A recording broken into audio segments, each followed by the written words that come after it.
Namaste. My name is Shreyoshi Day. Day 2 of this weekend's performances will take you on a South Asian inspired journey you won't want to miss.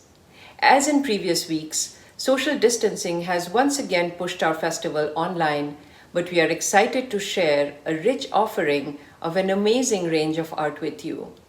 We are honored that all the artists have created new works for our festival, and we are delighted to share them with you.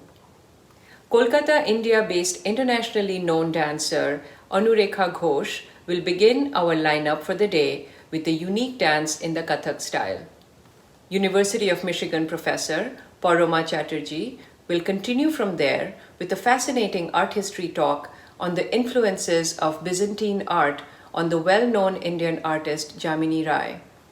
Then, Canada-based musician Varghese on the Mohan Veena will create a fusion of music and poetry that is truly inspiring.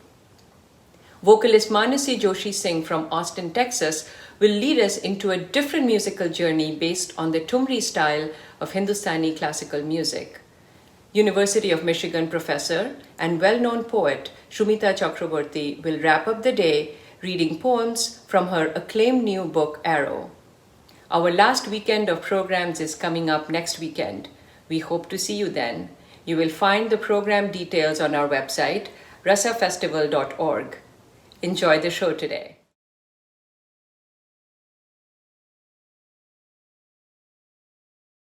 Namaskar, I am Anurekha Ghosh, a Kathak dance performer and choreographer from the city of Kolkata, India. I will be presenting one of my choreographic work, My Motherland, based upon the epic journey, exploring the imaginative tranquility of the distant past, proceeding to chart a course through empires, wars, political upheaval, leading to freedom or emancipation, achieved for my motherland. Thank you.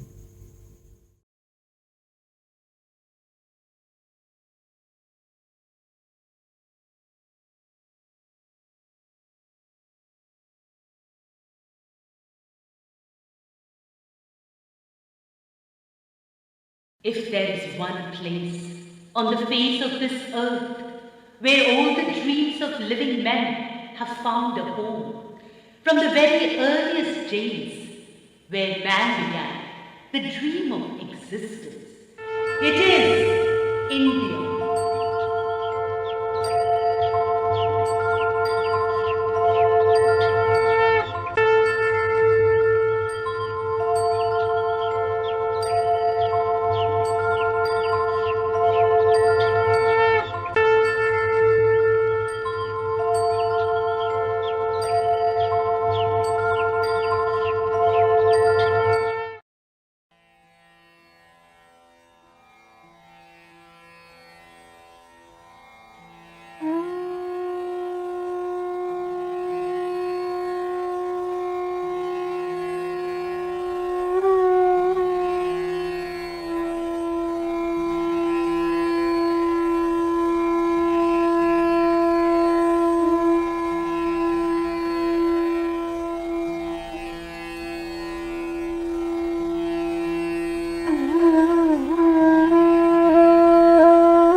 do or die. Leave India to God. If this is too much, then leave her to anarchy.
Where the mind is without fear and the head is held high, where knowledge is free, where the world has not been broken up into fragments by narrow domestic walls, where words come out from the depth of truth, where tireless striving stretches its arms towards perfection, where the clear stream of reason has not lost its way into the dreary desert sand of dead habit, where the mind is led forward by thee into ever-widening thought and action, into the heaven of freedom. My Father, let my country awake. Let my country awake. Let my country awake.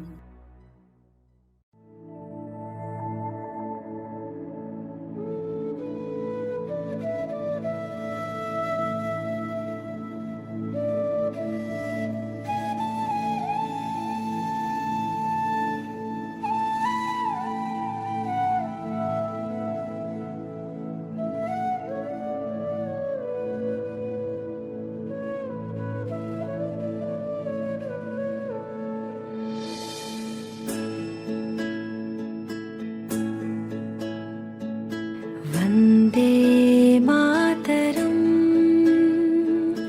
Vande Mataram सुजलां सुफलां मलयज शीतलां शस्य श्यामला मातरम् वन्दे मातरम् शुभ्रजोत्स्ना पुलकितयामिनी पुल्लकुसुमिता द्रुमदलशोभिनी सुहासिनी सुमधुरभाषिणी सुखदां वरदां मातरं वन्दे मातरम् सुजलां सुफलां मलयज शीतलां शस्य श्यामला मातरं Vande Mataram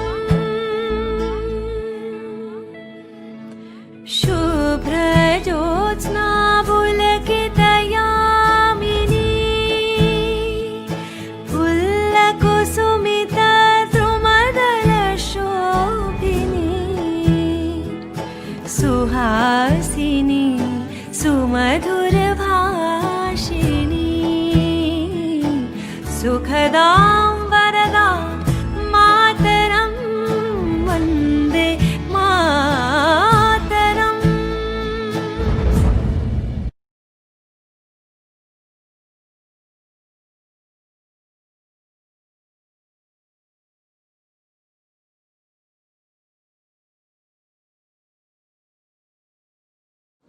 Namaskar. My name is Paroma Chatterjee, and I am an associate professor of Byzantine and medieval Mediterranean art at the University of Michigan, Ann Arbor. Today, I want to talk to you a little bit about one of the greatest and possibly most instantly recognizable of modern Indian artists, Jamini Roy. I'm not an expert on Roy, nor on Indian art for that matter, but I have grown up having seen Roy's work in museums, in the personal collections of family and friends, and of course, in popular material culture. We find him on the covers of diaries, on posters, and bookmarks. Now, Roy is usually identified with his characteristic depictions of human figures, especially female figures with their exaggeratedly almond-shaped eyes, their sharply etched features, and their pure blocks of color broken by brief ornamental passages. And equally, he is identified with figures of the mother and child. And this is where a really interesting issue crops up. Well, interesting for me anyway. I have read in several scholarly sources that Roy, at one point, was influenced by Byzantine art.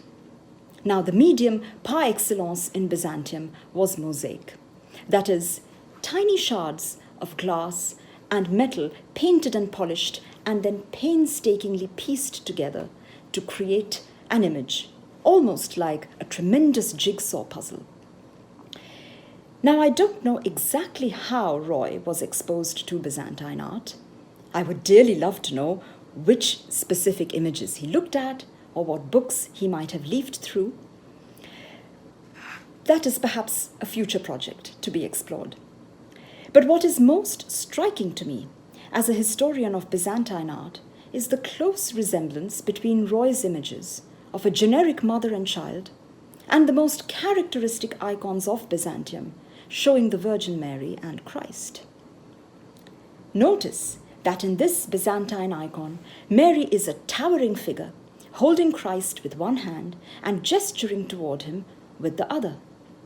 This icon was known as the Hodegetria, or the one who shows the way, meaning Mary literally effaces her own imposing figure in order to point the viewer toward her child, Christ. This is an image immediately identified with Byzantium, and many copies of it exist, even today, all across Eastern Europe. Now, look at Roy's versions of the mother and child pair. Although the mother is shown full length with an undulating figure, the basic composition is very similar. She holds her child firmly with her left hand, and although her right does not gesture toward him, the long, slender fingers are almost as striking as those we find in the Byzantine icon. Here is yet another version. Once again, the mother embraces the child even as she holds him, and her right hand is in tactile contact with him. Notice that the child holds a rattle, a toy, whereas in the Byzantine icon, the child, who is Christ, holds a scroll. This is a very important object, indicating the salvation of mankind. No mere plaything this. In the third and final depiction of the mother and child pair, Roy garbs the mother in a deep royal blue robe, which, interestingly, was the color usually donned by the Virgin not just in Byzantium, but in other depictions too. The Virgin displays and presents her child for the visual and spiritual benefit of the audience of the image. Roy's depictions of the mother and child seem, to my eyes, to be enacting a similar sort of presentation. This is especially so in the figure of Ma Durga, with Ganesh in her lap. The tall, imposing figure of the Divine Mother, enveloping and displaying her divine Son for mortal eyes to behold and venerate. I do not know whether Roy was actually inspired by icons of the Virgin and Christ. But to my view as an art historian, the similarities are uncanny.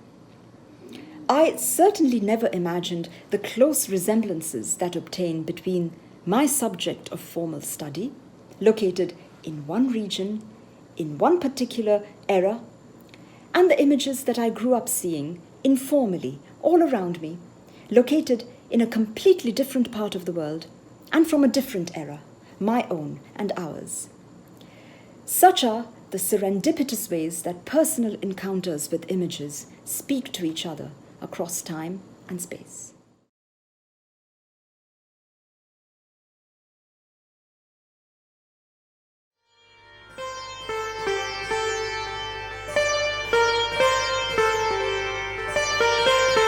I am Varghese. For me, life is an intense emotional self-conversation. A person who burns down in the chemistry lab of death between poetry and music.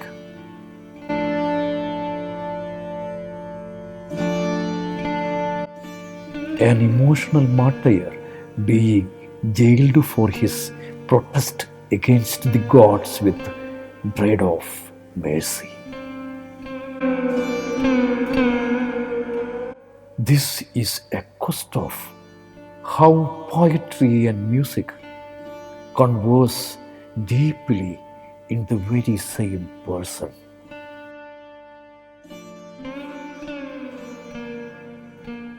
An invisible adventure of a mixture of sound and vision through the frequently walkable wound generated from the thoughts broken in technology.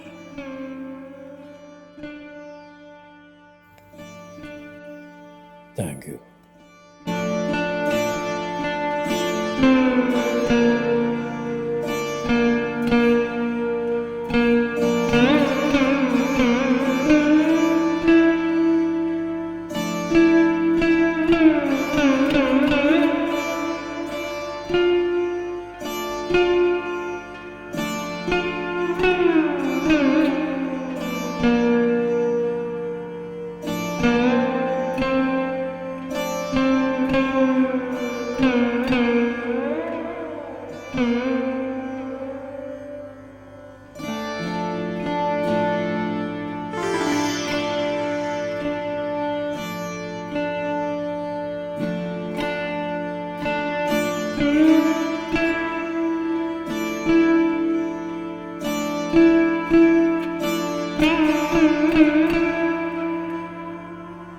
I'm Deepa from Melbourne. Here I'll be reading a poem by Varghese, which I have translated to English. It hurts.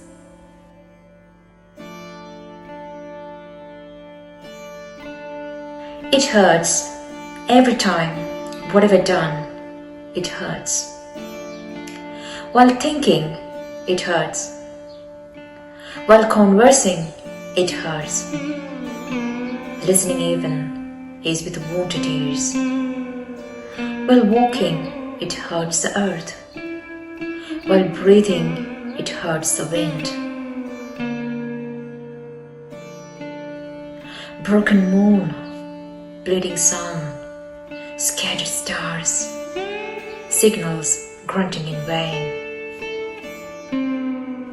Here, wounded waterways and mountains, wounded lakes, plenty of fish on wound-weaved nets, blood-dripping sea. Even the pouring rain is wounded. River in dreams have wounds, blood streaming all over the trees.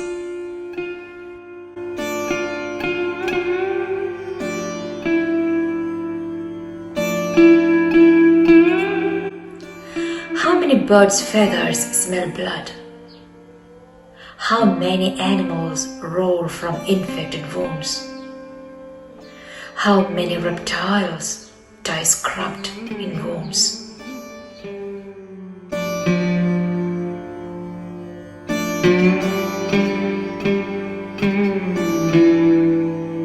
Lizards about amputated tails, crickets about cracking cries, parrots about broken words.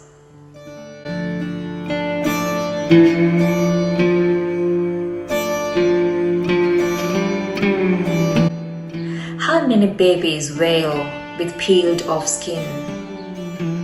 How many women are hurt by love? How many transgenders' kisses have I kept away?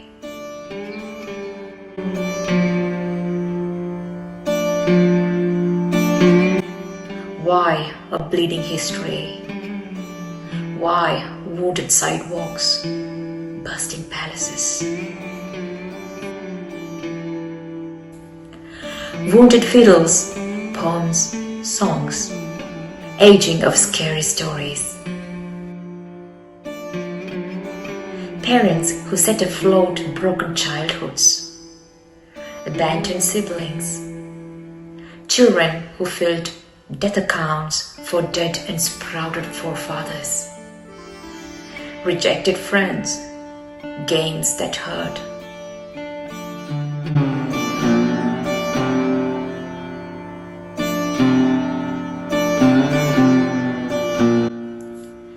Helpless dancers in blood-dripping feet, sinking steps, dry lips, trembling letters.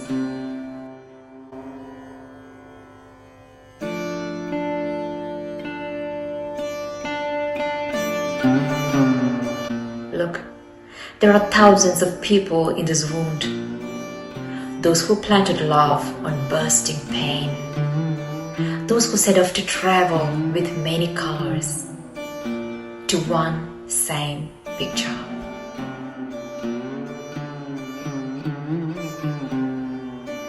But where will be the thousandth and the first person?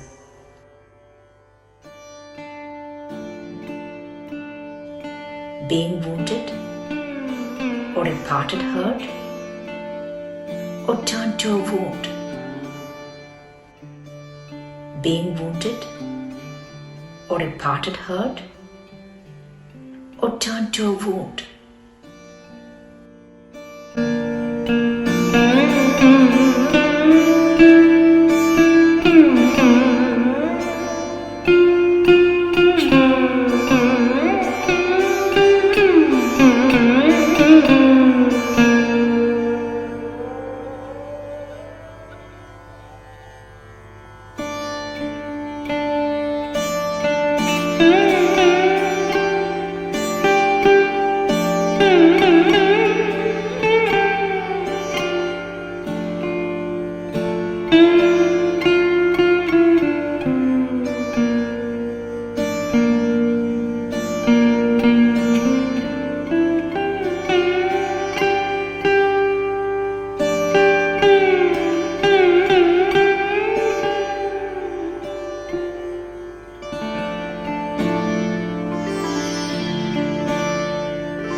My name is Manasi Joshi-Singh and I'm very honored to be a part of the Rasa festival. I'm a classical vocalist and I also love to be amidst nature and I like to do all things creative. So today I have chosen to present this beautiful Thumri Dadra in Mishrak Maj and the rasa that it depicts is one of love and longing. It says, Sudhna Lini jab se gaye, nainwa lagai ke.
I'm Sumita Chakraborty, and I'm the Helen Zell Visiting Professor in Poetry at the University of Michigan here in Ann Arbor. It is such a pleasure to me to be here with all of you today at the Rasa Festival. I want to thank the organizers for inviting me to share a few poems with you and to talk to you a little bit about what draws me to write and to write poetry in particular.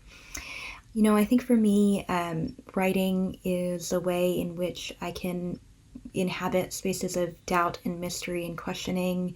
I think that poetic rhetoric in particular, as the great Audre Lorde said, is a way of making ideas felt anew in ways that might surprise or astonish us or teach us something that we didn't think we knew when we began a poem.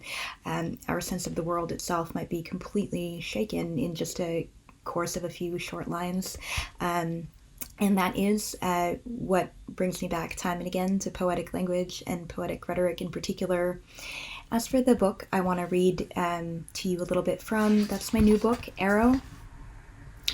And it's a book that is largely about living in the aftermath of violence. In my case, autobiographically, it is largely about living in the aftermath of the domestic violence I experienced as a child and as an adolescent.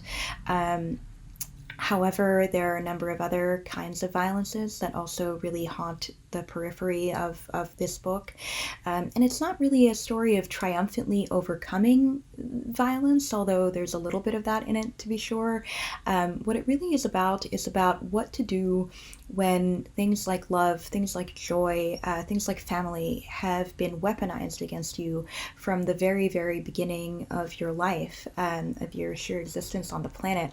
How do you go on living and re-access those things? Find a way to say, yeah, I do love people, I do love the earth. Accordingly, I hope that readers will find in these pages a speaker that grows and alters in her approach to the world and the people in her world.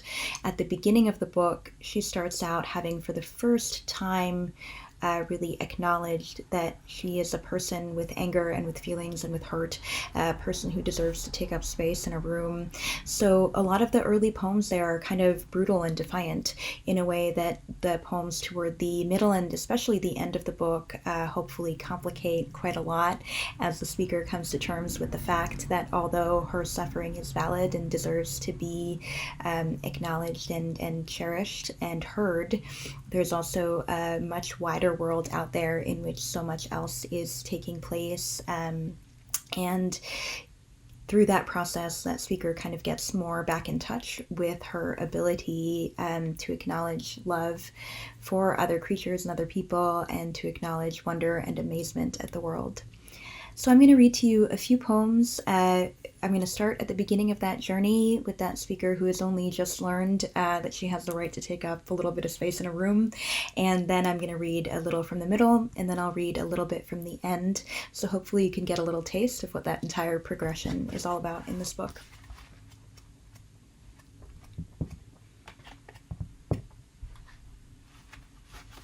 This is a poem from that early section. It's called Quiver. Speak to me never again about sacrifice. Tell me no stories about things left behind. Should you dream of telling me such a thing, imagine immediately yourself in front of Orpheus. Know that for the rest of my life I do and will name everything Eurydice, no matter what else I pretend I have named it. I do not know what my own eyes look like, but I often imagine them like the eyes of a hound fresh from the track. The track, too, is Eurydice. Each lover, 3 dogs, rose bushes, my mother, my sister, my home state, an underground bee's nest, one upright black kawaii piano. Here are the words you may not speak to me because I know them better than you could. Toil, sacrifice, hound, Eurydice.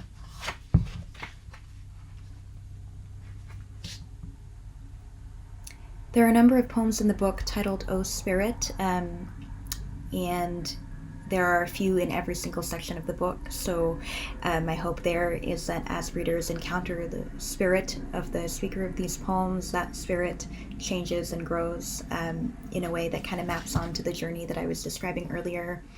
I'm going to read an early O Spirit poem from this early kind of brutal section of the book. O Spirit.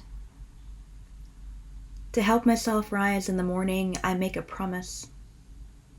Someday, I will cause as much pain as I feel.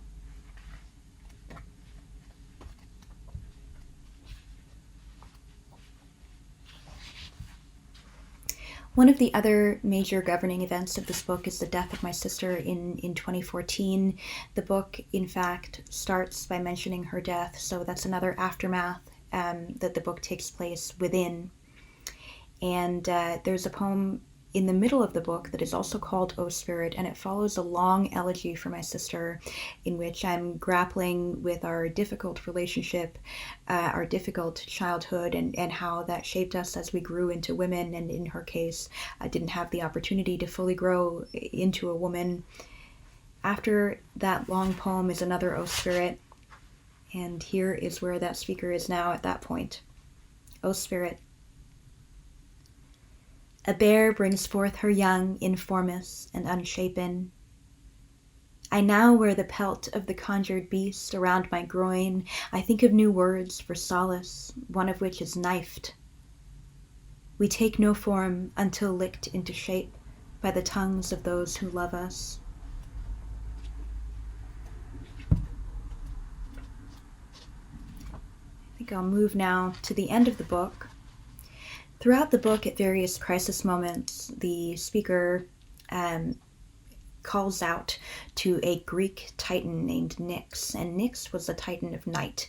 So there are many points in this book where, in a moment of especially acute grieving or pain or something like that, or feeling lost or alienated, the speaker imagines having a conversation with or reaching out to the goddess Nyx, the titaness Nyx.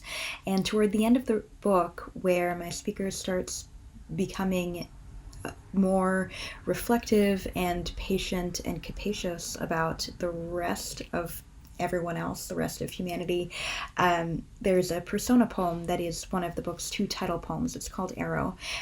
This persona poem is in the voice of Nyx, and I imagined what this titaness would do about being hailed to talk about the petty human dramas of one individual mortal. And in this poem, I imagine she's scolding me, and it's her voice that I use to scold me. So I'm going to read that one, Arrow. I really like scolding myself. Was it I who invaded the day, or the day who invaded me? I do, I undo, I redo.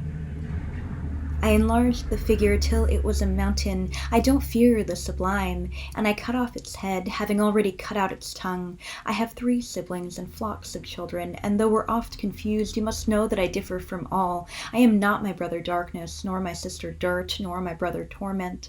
I am a time, and I am an astronomy, a geometry I invented myself, an architecture, a divine, and like any divine, yes, I have made kin from unions with my kin. Out of a union with my brother, I made the nymphs, the river, and the boatsmen, lullabies.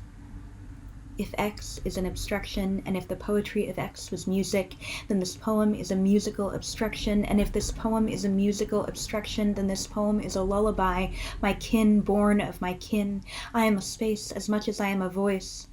Did you truly hail me for a dim-witted conversation about love? Me? There is nothing like me. I am no more like my siblings or my parents than I am like a placid lake or the gaping from which I was born. I am a charioteer, a bird. Would you believe me if I said I also made the ether and the day?